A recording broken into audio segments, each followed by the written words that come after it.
ഏറ്റവും രസകരമായ കാര്യം എന്ന് പറഞ്ഞാൽ നമ്മുടെ ശ്രീകുമാരൻ തമ്പിച്ചേട്ടനാണ് ആ തിയേറ്ററിൻ്റെ ആർക്കിടെക്റ്റ്. ഓ, അദ്ദേഹമാണ് ആ തിയേറ്ററിന് ഗാനം എന്ന് പേരെടുത്തത്. വീട്ടിൽ എൻ്റെ ഫാദറിൻ്റെ അളിയനുമായിട്ട് പുള്ളി പോലീസ് ഇതിലായിരുന്നു. ഈ ശ്രീകുമാരൻ തമ്പി സാറിൻ്റെ ബ്രദർ പി വി തമ്പി എന്നും പറഞ്ഞ ഒരു അഡ്വക്കേറ്റ് ഉണ്ട്. അദ്ദേഹവുമായിട്ട് അടുപ്പമായിരുന്നു. അങ്ങനെ തമ്പി സാറുമായിട്ട് അടുപ്പമായി.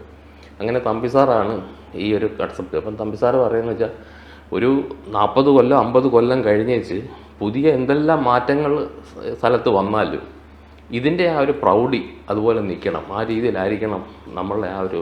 അപ്പം അങ്ങനെ തന്നെയാണ്. അതുകൊണ്ട് അത് എല്ലാവർക്കും വളരെ കൗതുകത്തോടു കൂടിയാണ് തിയേറ്റർ നമുക്ക് കണ്ടത്. എന്നാൽ അത് റിലീസ് ചെയ്യുന്നത് 83 ഓർമ്മയ്ക്കായി എന്നൊരു സിനിമ വെച്ചുകൊണ്ടാണ് ആദ്യത്തെ സിനിമ വെച്ച് തുടങ്ങുന്നത്. അപ്പം അന്ന് റിലീസ് കാര്യങ്ങളൊന്നുമില്ല. അന്ന് കേരളത്തിലാണ്ട് 12-14 തിയേറ്ററിൽ മാത്രമേ റിലീസുള്ളൂ. അങ്ങനെ ആ സമയത്ത് റിലീസ് ചെയ്തുകൊണ്ടിരുന്ന ഒരു തിയേറ്ററായിരുന്നു ഗാനം എന്ന് പറയും.